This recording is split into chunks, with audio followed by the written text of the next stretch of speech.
Shalom peuple de Dieu, je vous salue au nom de notre Seigneur Jésus-Christ. C'est bien votre sœur, la sœur Belinda Nteka. Je profite de la même occasion de vous souhaiter une bonne année à tous. Je n'ai pas eu l'opportunité de faire une vidéo au début de l'année. Mais voilà, même au milieu de l'année, je vous souhaite une bonne année. Que cette année nouvelle soit une année de bénédiction, surtout d'accomplissement de promesses de Dieu. Amen. Je vous bénis au nom de notre Seigneur Jésus-Christ. Aujourd'hui, nous allons partager sur ce thème qui est revêtir l'autorité de Dieu. Amen. Mais avant toute chose, nous allons remercier le bon Dieu de nous avoir accordé cette opportunité d'être ensemble et devant l'écran pour glorifier notre Seigneur. Nous allons le bénir pour ça et bénir la parole de Dieu. Éternel Dieu de gloire, je te rends grâce pour cette opportunité que tu m'as donnée. Beaucoup n'ont pas eu cette grâce, mais moi, tu m'as fait cette grâce. C'est pas par mes œuvres, Seigneur, c'est par ta miséricorde et ta bonté que je suis là aujourd'hui. C'est pourquoi je tenais à te rendre grâce, honneur, car tu le mérites, Seigneur Jésus-Christ. Sois béni, sois loué, sois exalté. Je bénis ta parole, Seigneur Jésus-Christ, car je sais que tu as envoyé ta parole et ta parole est venue pour sauver. Laisse que cette parole, Seigneur Jésus-Christ, puisse sauver les âmes, les vies de personnes, dans le nom puissant de notre Seigneur Jésus-Christ. Amen. Amen. Aujourd'hui, nous allons parler de se revêtir de l'autorité de Dieu. Amen. Pourquoi j'ai choisi ce thème? Pourquoi? Parce que souvent, nous les enfants de Dieu, nous aimons beaucoup quand il y a de problèmes dans nos vies, quand il y a des situations difficiles. Nous aimons pleurer, nous aimons avancer vers les serviteurs de Dieu, demander de l'aide et pleurer, se lamenter, au lieu de foi de se revêtir de l'autorité de Dieu pour résoudre les situations. Amen. C'est pourquoi aujourd'hui, je choisis ce thème pour nous fortifier, pour nous dire que voilà, Dieu nous a donné l'autorité. C'est pas pour rien qu'on a l'autorité de Dieu, c'est pour l'utiliser. Amen. C'est pour ça ce thème a été choisi aujourd'hui. Nous allons lire directement la parole de Dieu dans 1 Roi 18, 21, 39. Amen. Je vais prendre la parole de Dieu. Je vais lire 1 Roi 18, 21 à 39. Qu'est-ce que la parole de Dieu nous dit? Alors Élie s'approcha de tout le peuple et dit, « Jusqu'à quand clocherez-vous de deux côtés? Si l'Éternel est Dieu, allez après lui. Si c'est Baal, allez après lui. » Le peuple ne lui répondit rien.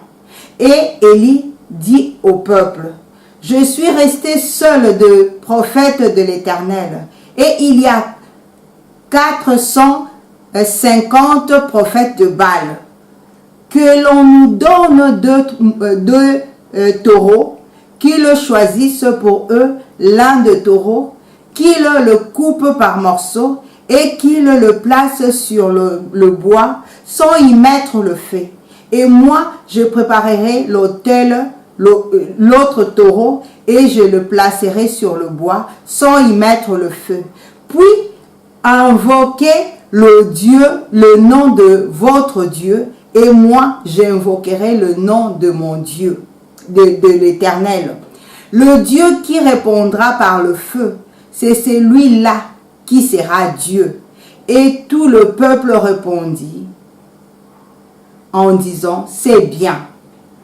Élie dit au prophète de Baal, choisissez pour vous l'un de taureaux, préparez-le le premier, car vous êtes le plus nombreux, et invoquez le nom de votre Dieu, mais ne mettez pas le feu.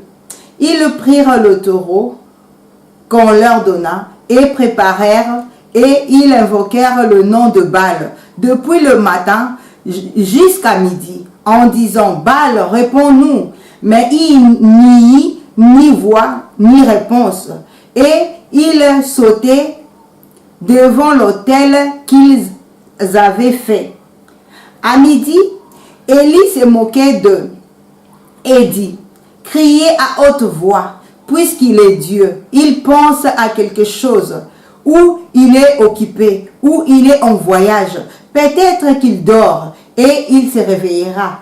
Et ils crièrent à haute voix, et ils se firent, selon leur coutume, des incisions avec des épées et avec des lances, jusqu'à ce que le sang coulât sur eux.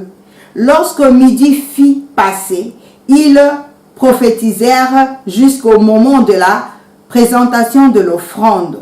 Mais il n'y eut ni voix, ni réponse, ni signe d'attention.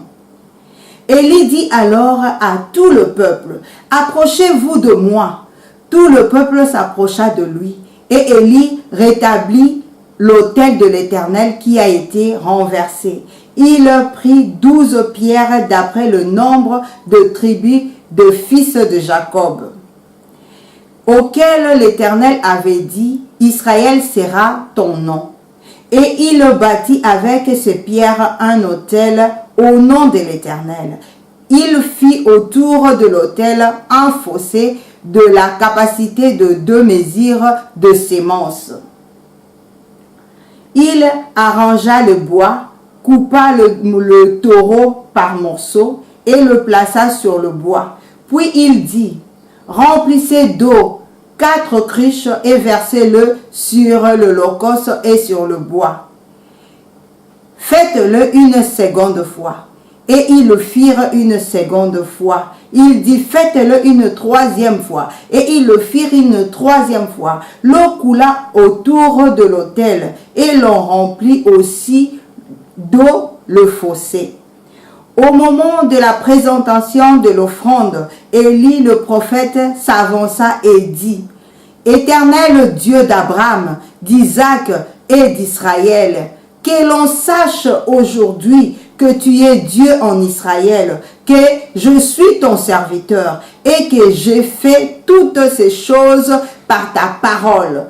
Réponds-moi, Éternel, réponds-moi, afin que ce peuple reconnaisse que c'est toi l'Éternel qui est Dieu et que c'est toi qui ramène le cœur. » Et le feu de l'Éternel tomba. Et il consomma l'holocauste, le bois, les pierres et la terre, et il absorba l'eau qui était dans la fossée. Amen. Amen.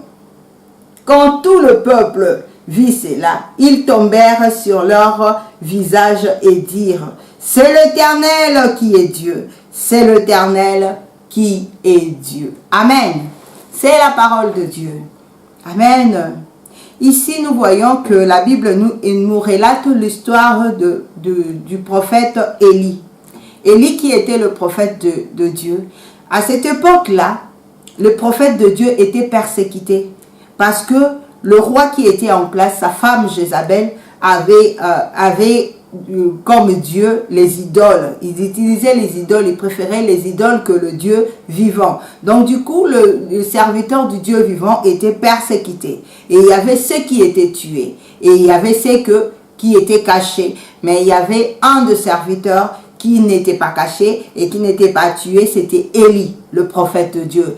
Et c'est pourquoi il a dit, les prophètes de Baal sont nombreux, je suis resté seul, le prophète de Dieu en Israël. Parce que le prophète de Baal était nombreux et les prophètes de Dieu à cette époque-là, beaucoup étaient éliminés par Jézabel. Amen. Mais aujourd'hui, si je vous ai lu ce passage, c'est pour vous montrer que avec l'autorité de Dieu, les choses peuvent changer. Amen. Avec l'autorité de Dieu, les choses peuvent changer. Ici, nous voyons Élie qui est en train de dire au peuple d'Israël, jusqu'à quand vous allez trébucher des deux côtés? Si l'Éternel est Dieu, suivez l'Éternel. Si c'est Baal, allez vers Baal. Pourquoi les enfants d'Israël faisaient comment? Quand ils ont de problèmes, quand ils ont de besoins, ils vont deux fois chez Dieu et ils vont deux fois chez Baal pour présenter leur prière. Ils utilisaient Dieu et Baal. C'est pourquoi Élie, le prophète de Dieu, a pris cette décision. Il est parti d'abord consulter Dieu. Après avoir consulté Dieu, il est venu. Il a dit, aujourd'hui, cette histoire doit prendre fin. Si vous voulez suivre Dieu, suivez Dieu. Si vous voulez suivre Baal, vous pouvez suivre Baal. Mais on doit faire quelque chose. On doit voir le Dieu de Baal et notre Dieu, qui est le véritable Dieu. Amen.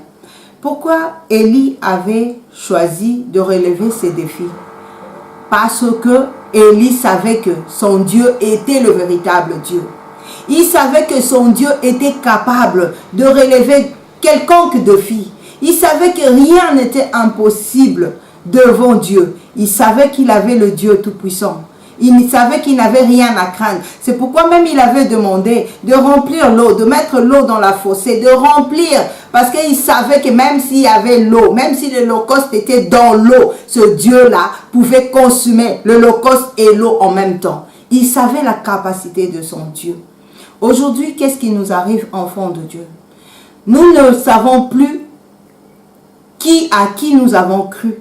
Nous n'avons plus confiance en Dieu dans des circonstances. Quand il y a des problèmes dans nos vies, qu'est-ce que nous faisons en première?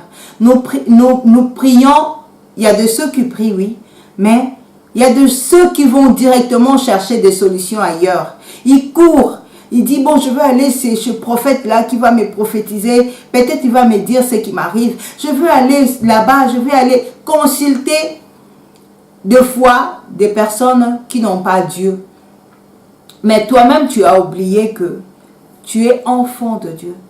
Que aujourd'hui, ce n'est plus comme à l'époque de Élie, qu'il fallait aller chercher le serviteur de Dieu pour savoir ce qui t'arrive, pour avoir la réponse à tes problèmes ou avoir la solution à tes problèmes.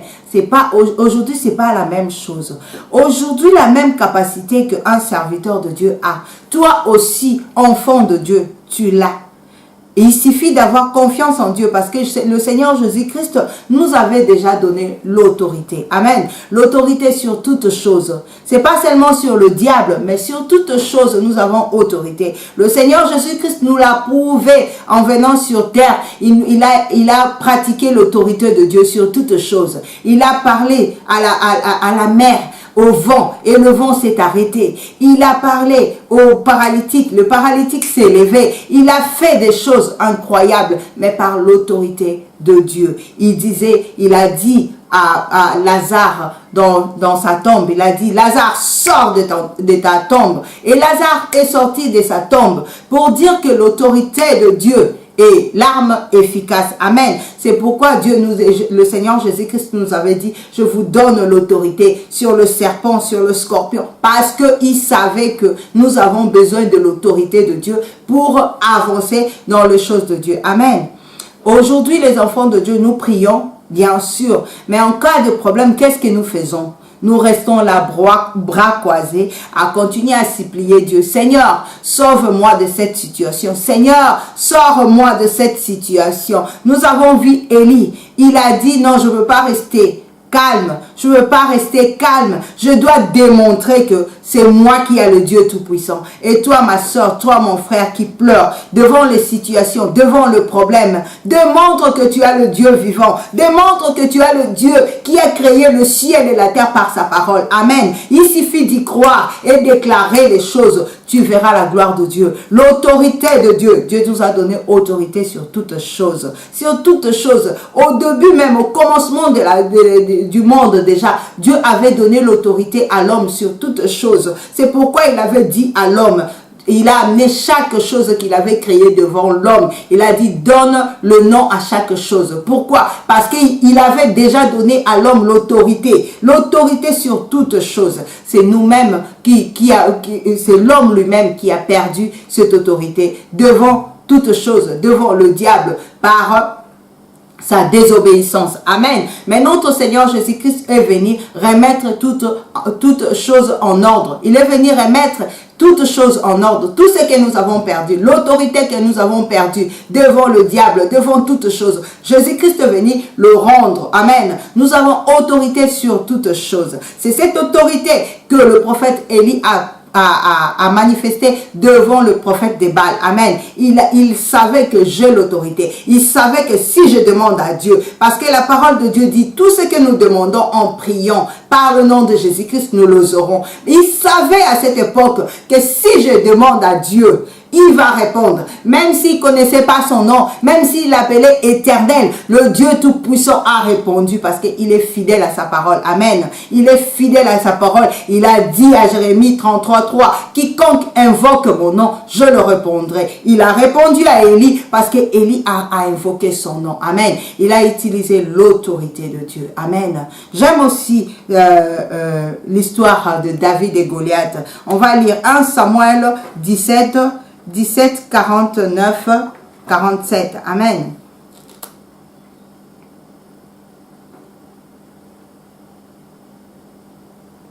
« 1 Samuel 17,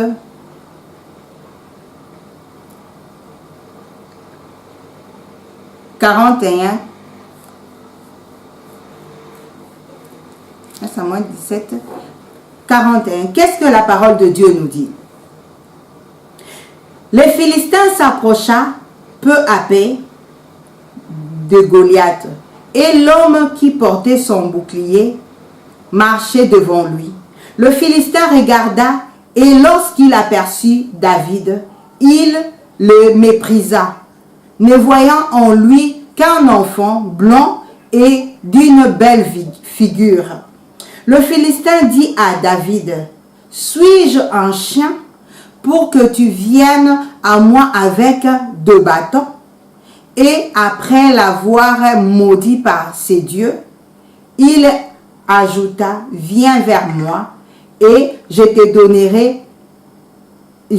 donnerai ta chair aux oiseaux du ciel et aux bêtes du champ. » David dit aux Philistins, tu marches contre moi avec l'épée, la lance et les javelins, et moi je marche contre toi au nom de l'Éternel des armées, du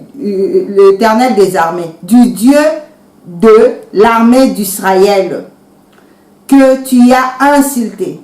Aujourd'hui l'Éternel te livrera entre mes mains. Je t'abattrai et je te couperai la tête. Aujourd'hui je donnerai le cadavre du champ de Philistins aux oiseaux du ciel et aux animaux de la terre. Et toute la terre sauront qu'Israël a un Dieu. Amen. Ah, j'aime cet enfant. Il est grand. Écoutez les nouveaux, la foi de ces jeunes hommes. Il était encore enfant, la Bible nous relate. Il était encore enfant. Mais écoutez la foi qui dégage. Qu'est-ce qu'il a fait qu'il puisse parler de cette façon? Il avait compris que, voilà, devant le défi qui se présente devant moi, il faut de l'autorité.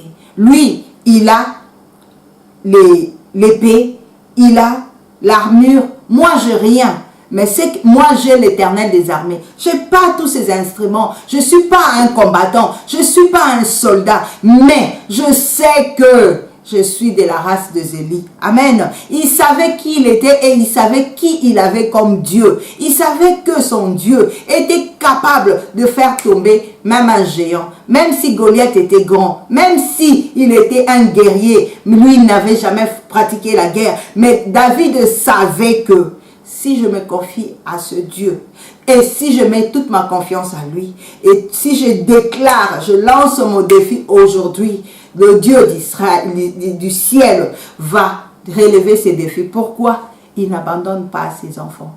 Il n'abandonne pas. Il dit toujours, il est toujours derrière sa parole pour s'accomplir. Mais pour l'accomplir. Quand il dit que demande, je te donnerai. Quand il dit que invoque-moi, je te répondrai. Il est toujours derrière sa parole pour l'accomplir. Quand David avait compris ces choses, il a mis son Dieu devant. Il a dit, Seigneur, ce combat n'est pas mon combat, car je suis petit, car je ne sais pas combattre. Mais il s'est souvenu que le Dieu là, il avait donné la victoire sur l'ours là-bas dans la brousse. Il lui avait donné la victoire il avait déjà combattu les animaux sauvages. C'est Dieu là qui avait donné cette capacité là. Même s'il était un enfant, il avait confiance à ce Dieu là. Mon frère, ma soeur, toi qui avais déjà eu des situations dans ta vie, tu sais, il y a des choses qui arrivent dans nos vies et des fois, nous voyons que des choses sont arrivées et nous avons vu que nous sommes sortis de ces choses, on ne sait pas comment. On confesse la gloire de Dieu aujourd'hui, on dit, c'est le Seigneur a fait de grandes choses dans ma vie aujourd'hui. Et quand d'autres problèmes arrivent, d'autres problèmes plus grands, qu'est-ce que nous faisons? Au lieu de voir la grandeur de Dieu, ce qu'il a fait auparavant, qu'est-ce que nous faisons? Nous regardons le géant qui est devant nous. Nous regardons la taille de Goliath, nous regardons la taille de nos problèmes, nous voyons l'impossibilité devant nous. Au lieu d'utiliser l'autorité, nous commençons à crier, Seigneur, Seigneur, sauve-nous. Seigneur, éloigne ça de moi. Seigneur, réveille-toi. Où es-tu? Comme les disciples dans la barque. Ils étaient avec Jésus. Ils étaient avec Jésus. Jésus était là, à côté d'eux. Mais au lieu de savoir que c'est lui qui donne la vie est là, c'est lui qui a créé toutes choses par sa parole est là. Donc le vent ne peut rien faire contre celui qui l'a créé. Mais ils ont commencé à crier, Seigneur, réveille-toi, Seigneur, réveille-toi, car nous périssons, car nous sommes en train de périr. Le Seigneur Jésus-Christ, quand il s'est réveillé, qu'est-ce qu'il a dit? Homme de peu de foi. Qu'est-ce qu'il a dit? Homme de peu de foi. Vous ne savez pas que, vous ne savez pas que je suis avec vous. Homme de peu de foi. Il s'est réveillé, malgré qu'il a arrêté la tempête, mais il a dit que vous étiez des hommes de peu de foi. Dans des circonstances, qu'est-ce que le Seigneur Jésus-Christ attend? Attend que tu te lèves, attend que tu prends la position d'un enfant de Dieu, la position d'un vainqueur pour déclarer des choses et lui accomplir. Il attend que tu puisses lever ton doigt pour que lui puisse agir. Il attend que toi, que tu puisses faire ta part et lui s'est manifesté. Amen. David a déclaré aux Philistins, malgré ta taille, malgré ta grandeur, malgré que tu es un géant, aujourd'hui, je couperai ta tête.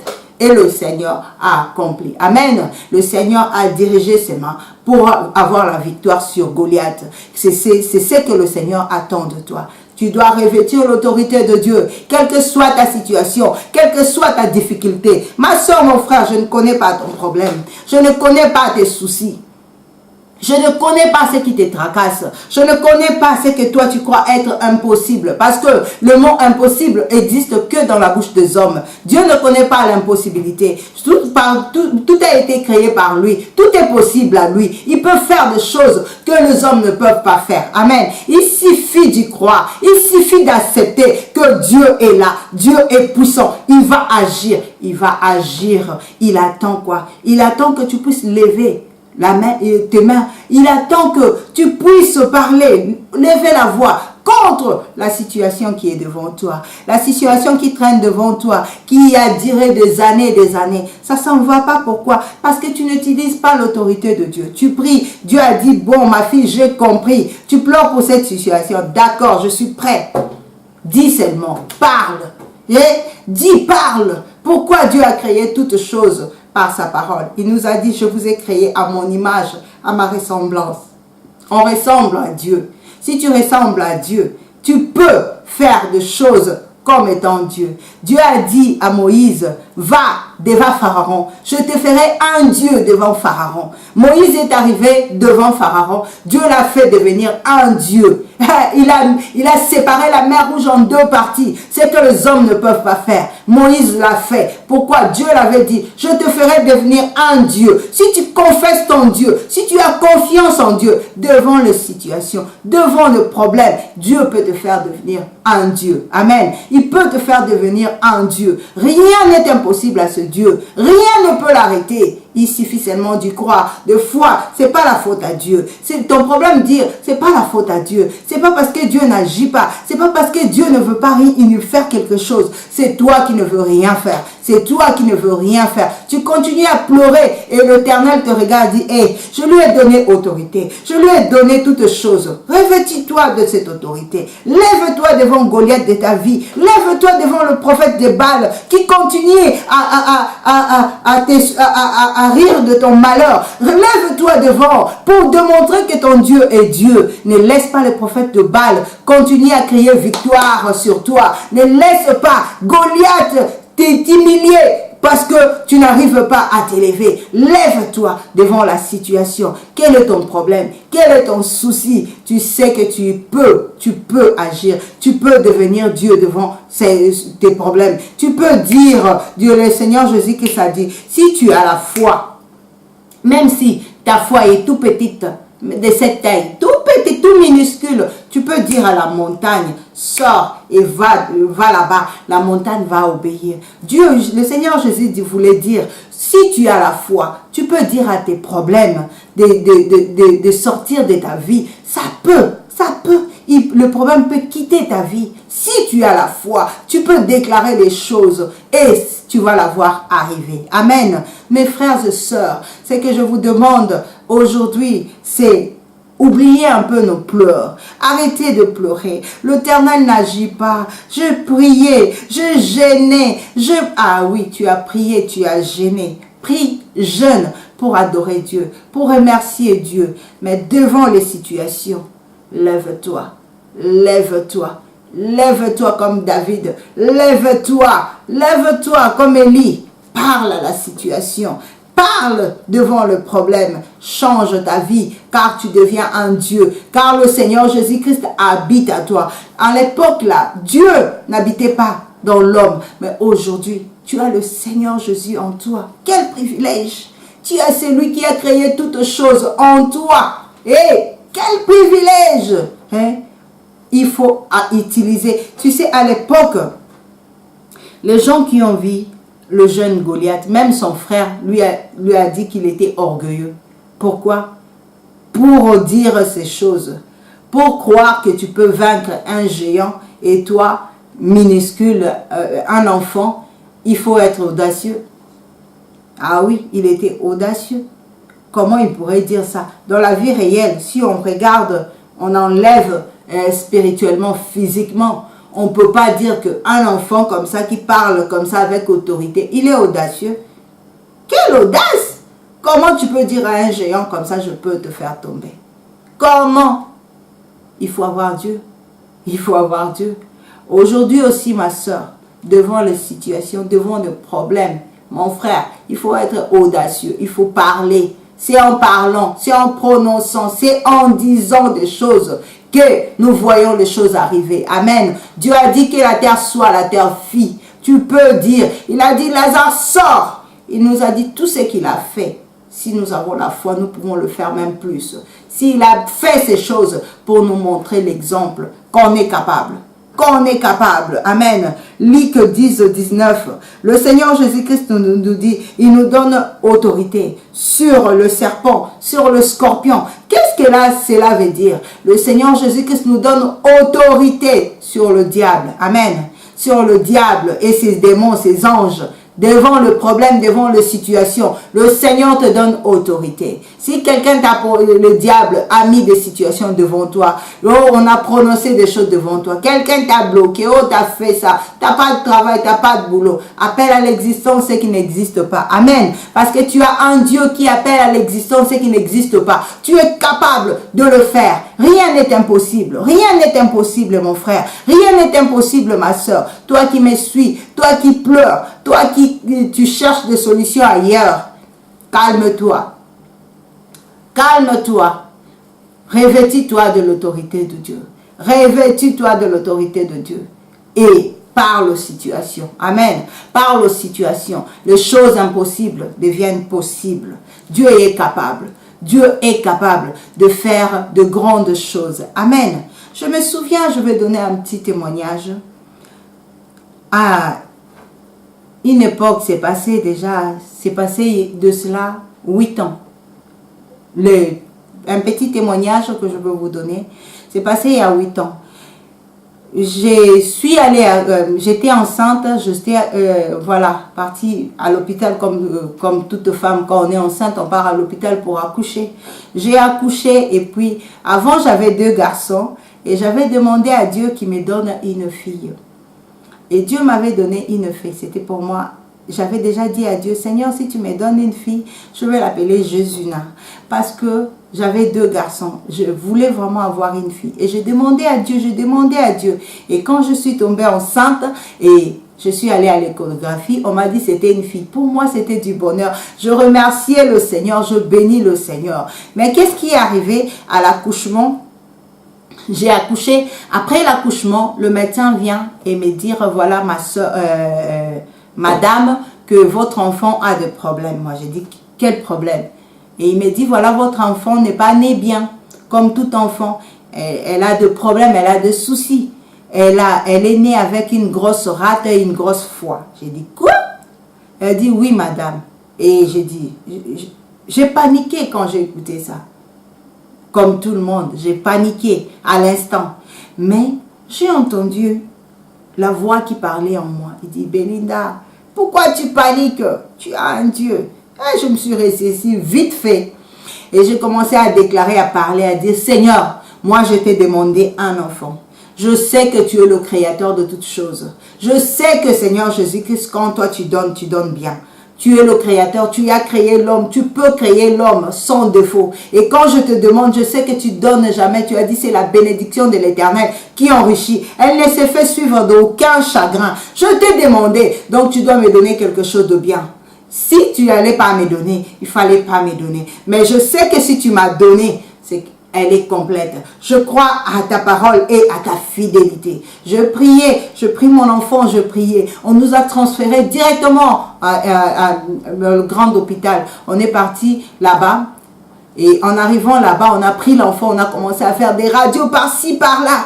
On a amené là-bas. Pour moi, c'était étonnant. Je vis, on a branché ma fille, on a commencé à mettre des trucs de respiration. Je dis, c'est quoi cette histoire, Seigneur? Je suis en train de rêver ou quoi? Mais qu'est-ce que je sentais?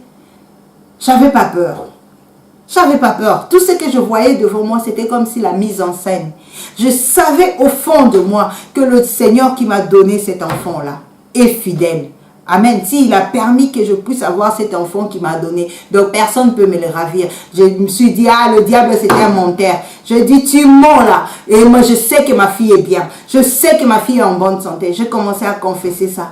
On m'a donné, ce qui m'a fait plus peur. On est parti mettre mon enfant.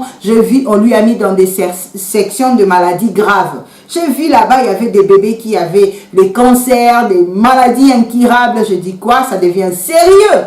Je suis rentrée dans la chambre qu'on m'a donnée et je prie, je dis, Seigneur, je ne dormirai pas sur ce lit, je vais dormir par terre jusqu'à ce que tu vas faire ce que tu m'avais promis. Tu vas me donner ma fille en bonne santé, je veux dormir par terre. Comme tu veux voir ma souffrance, je veux souffrir devant toi, je veux pleurer devant toi. Je dormais par terre, je pleurais devant Dieu. Mais quand je sortais de ma chambre, j'étais une femme forte.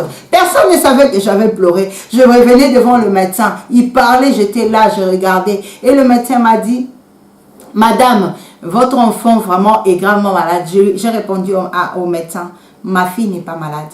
Ma fille est en bonne santé. Le médecin a dit aux infirmières que voilà, elle vient d'accoucher, ce sont des hormones. Donc c'est comme s'il m'a considéré comme si ma tête n'allait pas bien. Or que moi, je savais ce que je disais. Je lui ai dit, c'est pas un souci, vous pouvez faire tous vos examens, faites tout ce que vous voulez. Mais ce que je sais, ma fille est en bonne santé. Je vous dis quelque chose, mes frères et sœurs. Notre Dieu est fidèle. Si tu utilises l'autorité que Dieu t'a donnée, tu ne seras jamais dessus. Parce que notre Dieu est un Dieu de défi. Quand tu lances un défi, si l'autre camp est camp adverse, Dieu ne donne sa gloire à personne. À personne.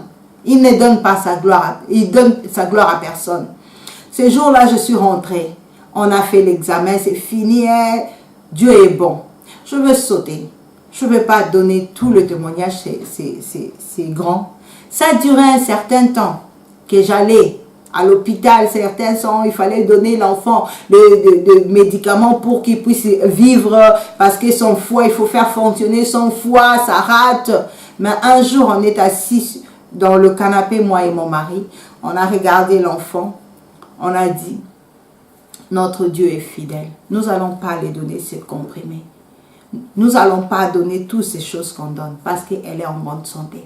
On a pris tous ces comprimés, on a mis à la poubelle, on a prié pour notre enfant et on l'a laissé vivre comme ça. Vous savez ce qui s'est passé? On est parti le jour parce qu'à chaque fois on contrôlait son foie et ça rate. On est parti pour que le médecin puisse contrôler. Le médecin regarde et dit, oh, mais c'est impossible. Comment cela est arrivé? Je n'ai rien dit, j'étais là, calmement en train attendre la réponse du médecin. Parce qu'ils avaient pris une partie de sa peau, ils avaient envoyé à Philippines pour refaire des examens, je ne sais pas c'était quoi.